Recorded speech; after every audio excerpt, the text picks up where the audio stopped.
That, my friends, is how to schedule sex in a way that doesn't fucking suck.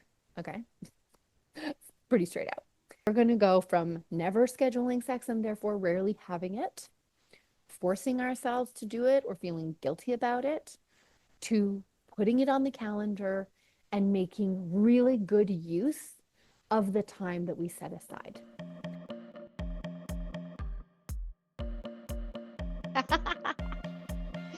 Welcome to the Sex After Kids podcast, a place for parents to come and learn together about the sometimes bumpy road back into the saddle of their sex life after adoption, childbirth, or joining a blended family.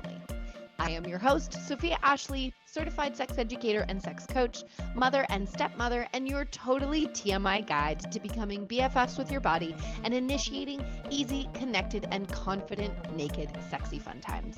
Here we are, one part science of sex, one part mindfulness magic, and one part straight up real talk to help you find the spark in your relationship and yourself after kids. I am so glad you are here.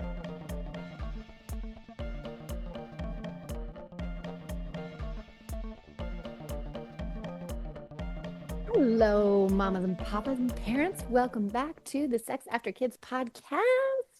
If you're joining on YouTube, welcome from my couch. You know, life is lifing. Kids are kidding. Microphones are microphoning. But we are here to record another episode. I'm so excited to be here with you.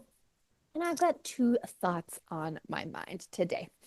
One is that Valentine's Day is coming up, and the other one is that because Valentine's Day is coming up, most of us are looking at some form of scheduled intimacy, connection time, naked, sexy, fun time, or like sex, right? And whether you think that Valentine's Day is a capitalist holiday and you want to do a big FU and not do anything special, or whether it's been weeks since you have touched each other. And so this is a good excuse to like put some effort in, even though you're exhausted.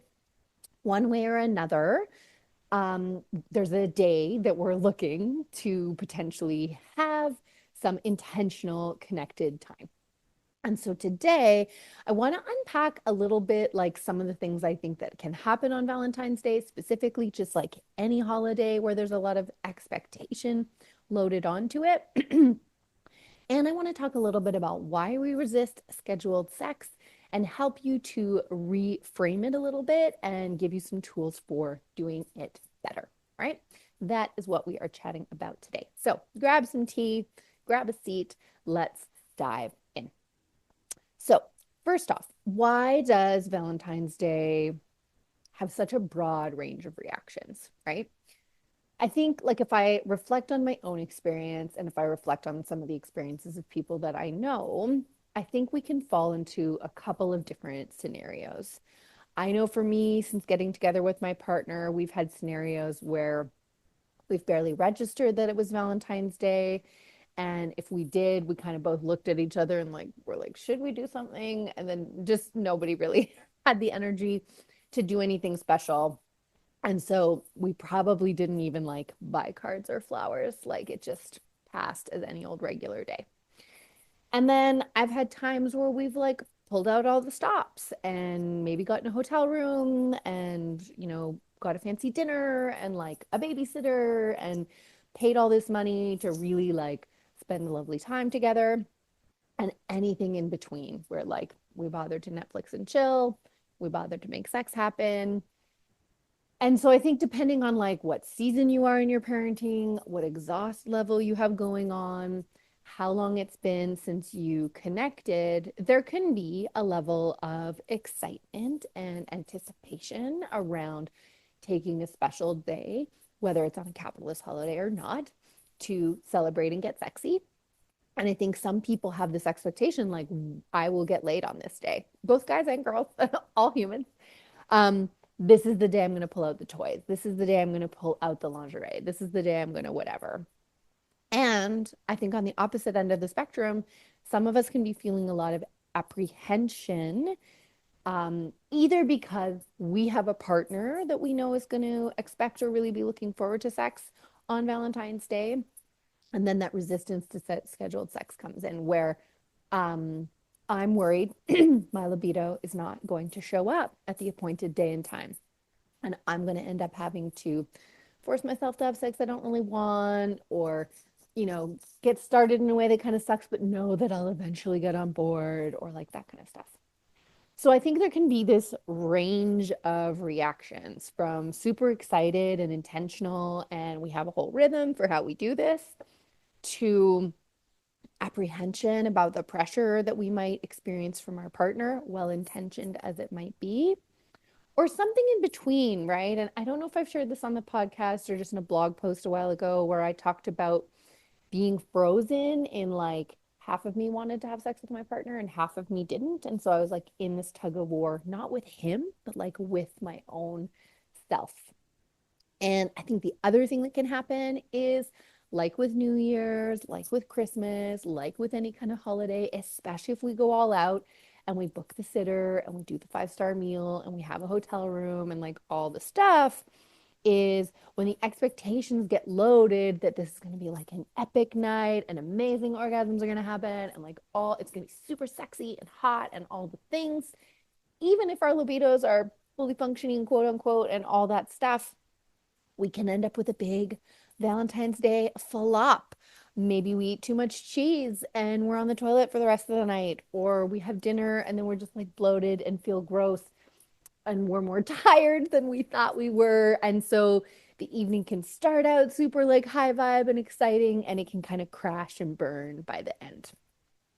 So, all that to say that I think it's normal to have a wide variety of feelings and reactions to upcoming Valentine's Day. And I just want to like honor wherever you are at with that and hopefully give you some tools to reframe how we might approach scheduled sex so that you can turn a Valentine's Day flop or Valentine's Day fear and worry and apprehension into a naked, sexy, fun time that feels good for both of you.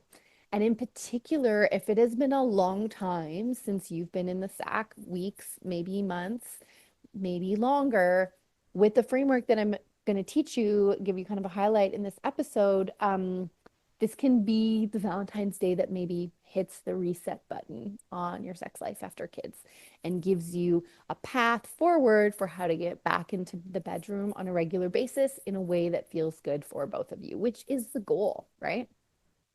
So, what am I talking about? Well, scheduled sex. It's probably the most common piece of advice that you'll get in a long-term relationship, or especially when you have kids. And there's reasons for that. But so many of us resist. And I hear everything from scheduling sex is lame, scheduling sex is not sexy, it's not spontaneous. Therefore, what happens during the sex date is not sexy. I think sometimes we can internalize that it means something about our relationship if we have to schedule sex. Like there's something wrong with us, like maybe we're not attracted to each other anymore, or the chemistry is gone, or all those things, right? And whatever your resistance is, and it could be resistance like, again, you have this fear that you're going to put the date and time on the calendar. And then if you've got trauma, or if there hasn't really been great sexual experiences happening, or if you're worried your libido is not going to show up, then putting that sex date on the calendar can create more pressure for you, which is the opposite of what we want, right? The more we create a like pressure cooker of expectation, the more we are going to drown out any chance for the lower libido's person's body to get present and arrive and want to come out and play, right? So, depending on how you do it, depending on the intention you approach it with, scheduling sex can have the opposite effect of opening someone into sex and actually shut them down. But a lot of these reasons that you guys approach me with really have to do with your mental concept of what good sex looks like. And most of that mental concept comes from the movies. Most of that mental concept comes from sex has to be spontaneous and come from this formula of like, I'm attracted to you, therefore desire comes into me, therefore we are going to have hot sex. And unless we have those three pieces of the formula, then no sex happens. And we kind of get stuck in this either or, where if I'm not dripping wet, hot, and horny for you, I'm forcing myself. And there's no gray area, there's no middle ground, there's no path forward. And then we just end up in a cycle of avoidance where we're not doing it, or we end up in a cycle where we're not doing it and then forcing ourselves, not doing it and then forcing ourselves. And every time we force ourselves, even if we do end up enjoying it on the other side, we're creating memories in our body that sex is not a fun, safe, sexy, or relaxing thing. All of that is the opposite of what we want for a love life that is long term, sustained, playful, fun, flirty, all of the fun things, right? And oftentimes it's those like first 10 minutes. And oftentimes you'll hear advice of like, just muscle through and you'll be glad you did. And I'm here to say, fuck just muscling through. Let's find a different way to approach those first 10, 15 minutes of a sex date so that we can build a bridge between where I'm at right in this moment and feeling sexy and like I'm ready to go. Okay. So if we get back to why we resist, again, it's this formula, it's this model for what we have. And most of the sex that we see on screen is not really masterful lovemaking, right? It's very erotically charged, like energetically charged lovemaking. And I also think that we resist scheduled sex in the same way that we might run into barriers when it comes to just like having sex in our regular day-to-day life as parents. And the reason is if you think about the first 6 months of your relationship, honeymoon phase, right? There's novelty, there's distance, we're getting to know each other, all the things. So that feels extra exciting. But also, most of the time that we have sex, it's because like there was a date and maybe there was alcohol. And so, we come home after having dinner and a few drinks and we're all feeling warm and fuzzy and lubricated. And that's how we see sex happen in the movie. So that it feels like a natural transition to go from dinner and drinks to like naked in bed. What doesn't feel like a natural transition is it's 8 p.m., miracle of miracles, all the children are asleep, the kitchen is clean and the laundry is done, and someone looks at the other person and goes, "You wanna?" And my brain might be like, I could, but I'm not feeling any warm and fuzzies. I'm not feeling any of that. And so, how am I supposed to build the bridge from "you wanna" to like, I'm totally down? Likewise, on a scheduled sex date, let's say we get the kids out the door to the babysitter, we come home, we know we have 2 hours to play. Now what? How do we get started? Do we put some music on? Do we laugh together a little bit? Do we just start making out? And I've had literal situations where my husband and I have done this, and I'm like, I almost feel like I have forgotten how to kiss. I don't, I'm like, where do I put my hand? Like we get into this awkward mode. And so I think scheduled sex can bring that up for us, where there isn't this like natural transition from I am in full mom and dad mode to we're lovers now. And so much of my approach is about helping you with that bridge because that bridge is about supporting your libido to show up. We do not need your libido to be like full on hot blooded and horny and ready to go. We can support it to come to the party. And we're going to talk about how to do that, right? What I want you to reframe here is the reason scheduled sex is so critical after kids is just because of the nature of life with children. It is hard to find a moment to do it. And if we wait for the moment to arrive, it's never going to come. It's going to be rare that it shows up. And scheduling sex is the best shot you have of being in control of the variables that you know are going to support your libido. So if I try to make my libido show up to a party at 10 p.m. after I've done a massive bedtime battle and just folded a mountain of laundry, good fucking luck. I've got a lot working against my libido and not a lot enticing it to come out of the box. But if I schedule naked sexy fun times at 10 o'clock on a weekend and I send my oldest to watch the kids at the local recreation center for a couple of hours, and we're both awake and we've both had our coffee and we've both had a lovely relaxing morning and no one's stressing about work and we've decided to just leave the mess of the house, I've got a way better chance of coaxing my libido out of the box in that situation because I'm way more in control of the variables.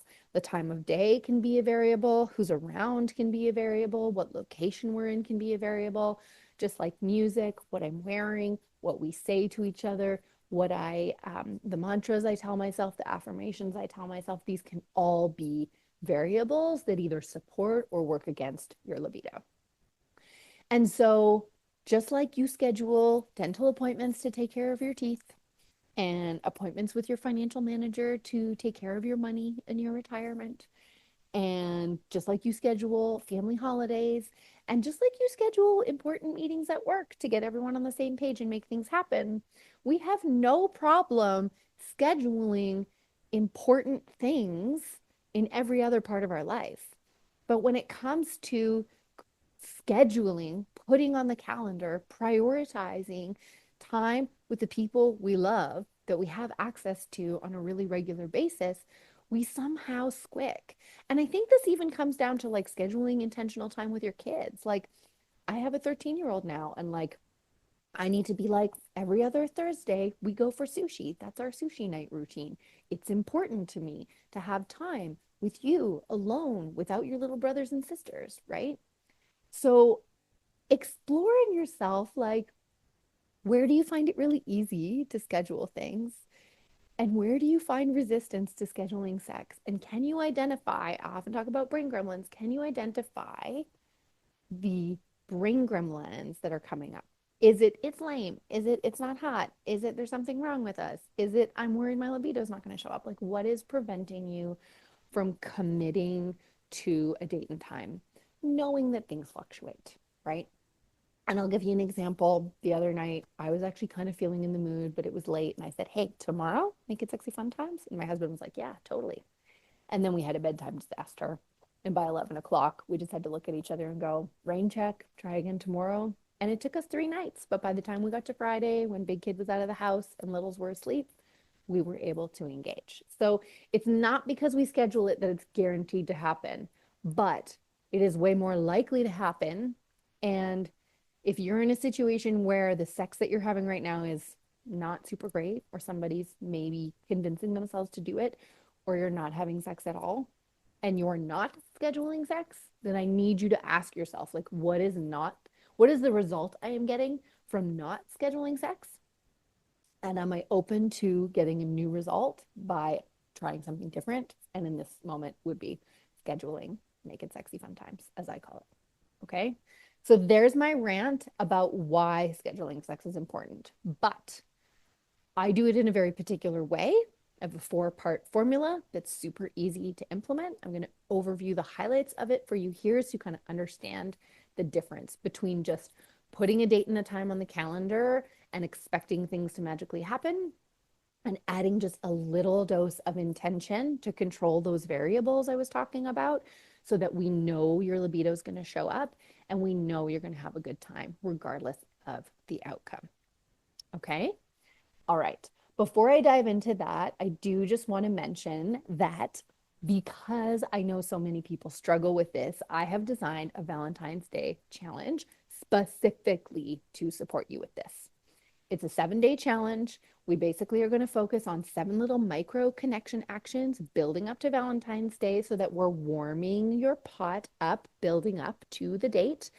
And then on Valentine's Day weekend, whether you can have your sexy time date Friday night, Saturday morning, Saturday afternoon, whatever it is, I have a guided date night like activity for you that walks you through 3 of what I call these like bridging or cleansing the palate activities to help you go from in your busy day to landed, grounded, connected, and ready to play.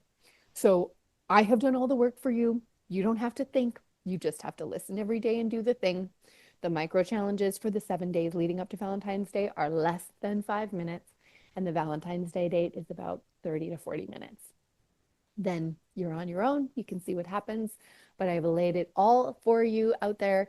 And in the process, you're going to learn the 4-step process to having a naked, sexy, fun time.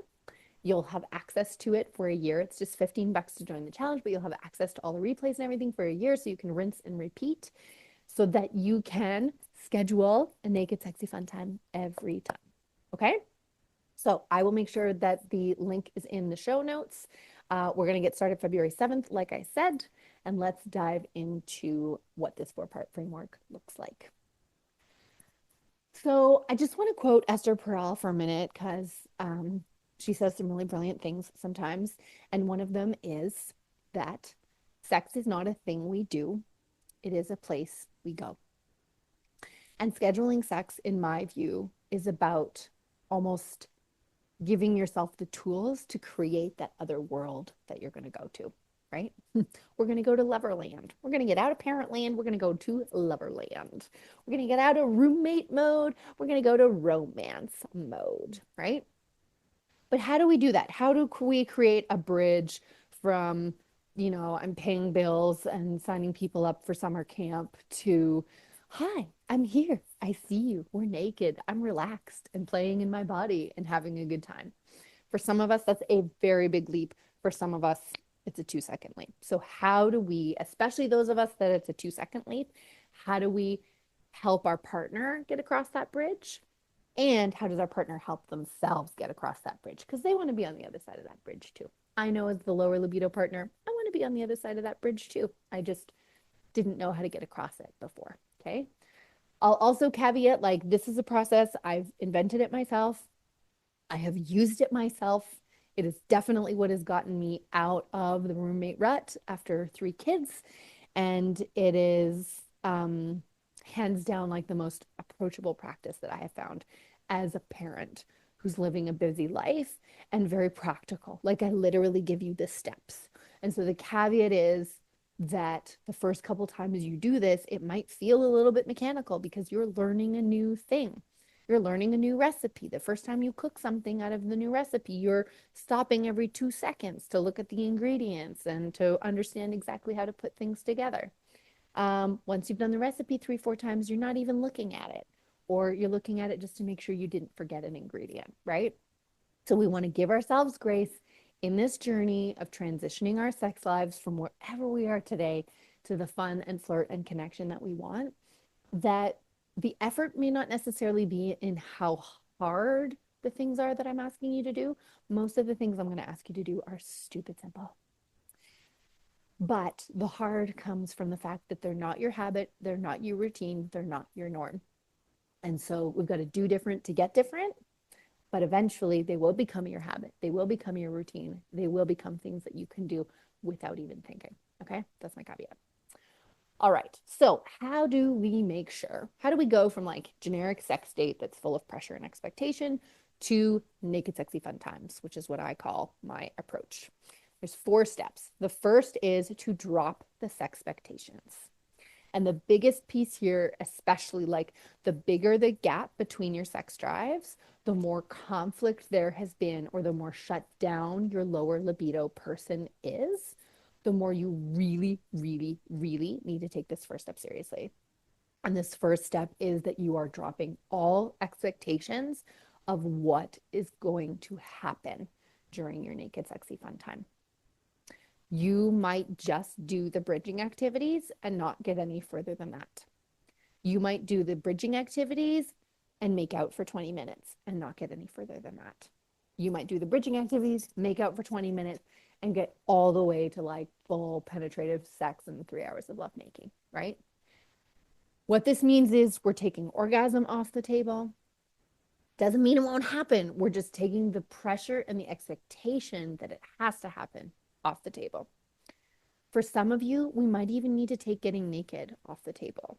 My main goal is for you to get naked and have fun. But if getting naked feels too intense, then we start a step back from that, right? And it means penetrative sex, especially if we're in a heterosexual couple, is not a guarantee, right? Maybe it's a blowjob. Maybe it's a hand job. Maybe it's we're going to make out and then I'm going to be fine if you go in the bathroom and finish yourself off. We're going to get creative about how we get there. The main goal in this, especially if we're trying to support a lower libido partner out of an avoidance cycle, is for them, their body, to get naked and have a fun time and trust and relax into the fact that getting naked and getting sexy can be a good, positive, wonderful experience instead of a forced, coerced, guilt-filled experience. We need to flip the feedback loop, okay? And You can also think of it as like creating a trail of breadcrumbs. So if the first time all we do is the transition activities, we've created a positive experience, a positive memory, which means it will be that much easier to say next the next time, and yes the next time, and yes the next time. And what we've done is created these breadcrumb to breadcrumb to breadcrumb of yeses that over time, short amount of time, long amount of time, depends on the person and the circumstances, will build us back to a place where we are having the juicy orgasms on a regular basis, right? So there's more to step one, but the basics are drop this expectations. The only goal is to get naked and have fun. Okay. Step number two is about building the bridge. And there's lots of different pieces to this, but I'll simplify it in the podcast to just get you to think about your goal to build the bridge is to think about how what you want to feel during your naked sexy fun time is present, relaxed, and connected to your partner. Okay. Present, relaxed, connected to your partner. So the easiest starting point for that is to think about one thing that gets you relaxed, one thing that gets you present, one thing that gets you connected to your partner. And I like to call this your pre-launch checklist. Okay. So you're thinking about astronauts, right? In order to get liftoff, they need a checklist. They literally have it printed and they're going through all the pieces. They're flicking all the switches and hitting all the buttons, and then they get liftoff. This is the same thing. And so there's more pieces to this in terms of understanding what your libido, how your libido works and what it needs that we go over in the challenge. But for now, you can just think of these three things, and you could make a list of like 5 things that make me feel relaxed, 5 things that make me feel present or sexy, and 5 things that make me feel connected to my partner. And then you make a literal list for you and for your partner of these things. And when we get to our scheduled date, the pressure is off. The first thing we do is get out our pre-launch checklist and choose 1 to 5 things from the list, and we implement them. So that might mean me, let's say I need a 10-minute bath to feel relaxed and present, and I want to play a short board game or card game to feel connected with you. Maybe for someone else, they want to meditate and make sure that a certain song is on, and there's a particular piece of like lingerie or a robe that just makes them feel like grounded in their body and sexy. And maybe they need a little massage to feel connected to their partner. Maybe you need to share gratitude practice, where you just share 3 things that you appreciate about your partner to feel connected. Maybe you're going to watch a stupid cat video. Maybe you're going to do anything that feels good, that makes you feel connected to each other, that does not involve like talking about or thinking about your kids, right? So I'll share more ideas in the challenge. But for now, if you want to go ahead and try this after the end of this podcast episode, just 5 things that make me feel relaxed, 5 things that make me feel present and sexy, and 5 things that make me feel connected to my partner. And then you just mix and match, pick and choose from that list. And the thing I'll add here, the lovely part about the pre-launch checklist is, let's say I'm the lower libido partner. It's Valentine's Day. I haven't said yes to my partner in a while. And I really want to offer him the gift of getting naked and having fun. Like, I want to be able to do that, but I want to do it in a way that feels good for me. I can use my pre-launch checklist to give myself those things so that I can show up ready to go and excited to go with less effort on his part, because that's me offering that gift. This allows me to initiate sex in a way that I know I can feel good about without it coming from a place of like guilt, and instead coming from a place of giving, right? Likewise, if my partner is the higher libido partner and he's really hoping that we could get naked and have fun, and I've been resistant, he could proactively, or they could proactively grab my list and say, hey, I'd love to get naked and sexy. I see here that you would love to take a bath. Let me pour it for you. Let me get you a glass of Shiraz or kombucha or whatever it is that you like. I'm going to put on that music that you enjoy. I'm going to set up the bedroom and I'll meet you there in 10 minutes. No pressure. We'll just see what happens. Okay. So it allows you both to be in control of initiating in a way that's going to support your body's partner to come on board. So those are our first 2 steps, dropping this expectations and building the bridge. The second two steps are really around communication. So during whatever you do during your naked sexy fun time, the bridge building activities, sorry, and then everyone's feeling good and you start taking clothes off and doing all the things, I want you to communicate way more than you feel like you should, way more than you feel like is usual or normal for you. Because again, maybe you've been together for a really long time, but if we're in a new place in our sex life where whatever used to work isn't working, we need to amp up the communication again for a little while so we can rediscover each other and then we can minimize it again. And if you're searching for what to talk about in that time, I have a 5-part framework, but 2 of the steps are just to share what you are enjoying and what you want more of. And if you're worried about like criticizing your partner, just remember when you share what you want, you will naturally get less of what you don't want. So if your partner's tickling your shoulder and it's annoying the fuck out of you, and you say, "Would you mind gently stroking my collarbone?" They're going to stop doing this and they're going to start gently stroking your collarbone. And then you could say, "That feels great. Could you add more pressure?" Right?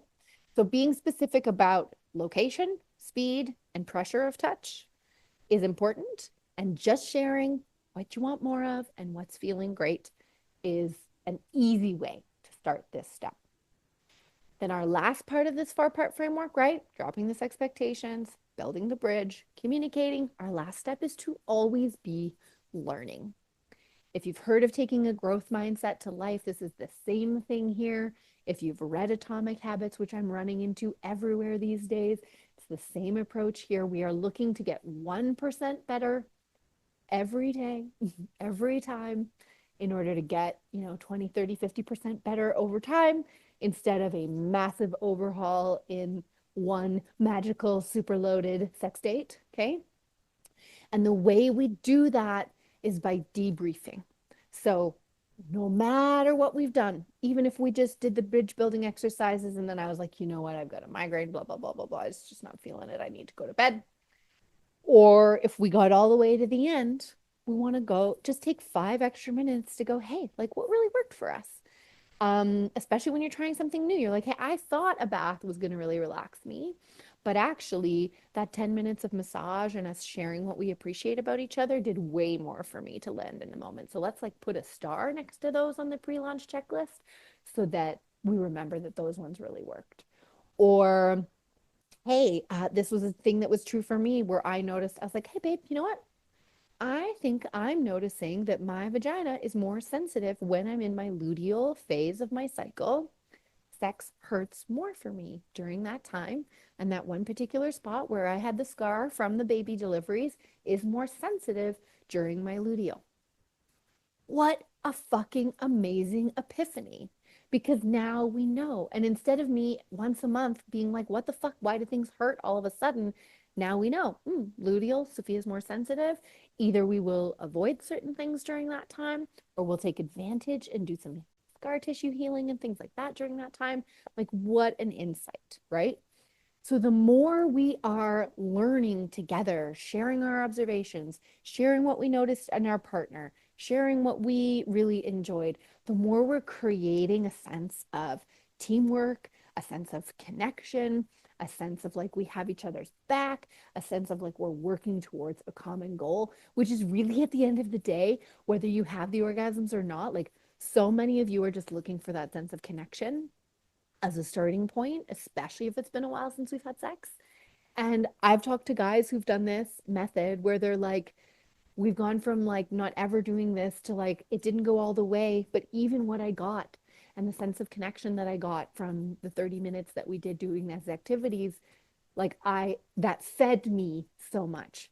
And I can hold on a little bit longer until we rebuild this, right? Until she finds her libido again, is less stressed out, whatever you want to call it, whatever it is. And likewise for partners the other way, if it's male partners or non-binary partners or whoever who's got the lower libido. So that, my friends, is how to schedule sex in a way that doesn't fucking suck. Okay. Pretty straight out. If you follow this 4-step method of just dropping this expectations, building the bridge, and your first sexy date could just be to brainstorm your building the bridge activities. That could be it. Hey, babe, let's get together for 20 minutes and just brainstorm what our building the bridge activities are. Communicating and always being in that learning space. We are going to go from never scheduling sex and therefore rarely having it, forcing ourselves to do it or feeling guilty about it, to putting it on the calendar and making really good use of the time that we set aside. Because it's never a waste to spend 30 minutes together connecting, even if it was a fail. Let's say, for example, that my partner and I wanted to try anal for the first time or a new toy. It might go completely by the wayside, right? We're trying a new recipe. But was it wasted time to try the new recipe? No, because maybe we learned that's not a recipe we like. We're not going to try that again. Or maybe we learned we need more certain ingredients and we're going to try a different approach next time. Or maybe we needed like a different recipe for the same muffins. Anytime you spend naked, connected, learning together about what makes each other tick is never time wasted. And it is an investment in your sex life, rebuilding and being strong over the long haul. Because I don't know about you, but I want to be married till I'm 80. I want to be still having wonderful intimacy, whatever that looks like for my body at 80. And even though I know there are certain things that are not on the table for me right now, I know the best is yet to come in my sex life.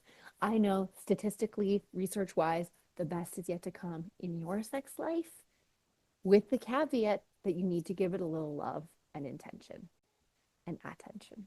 And that can be just a little bit right now in the chaos of kids, but nothing ain't going to get you nowhere.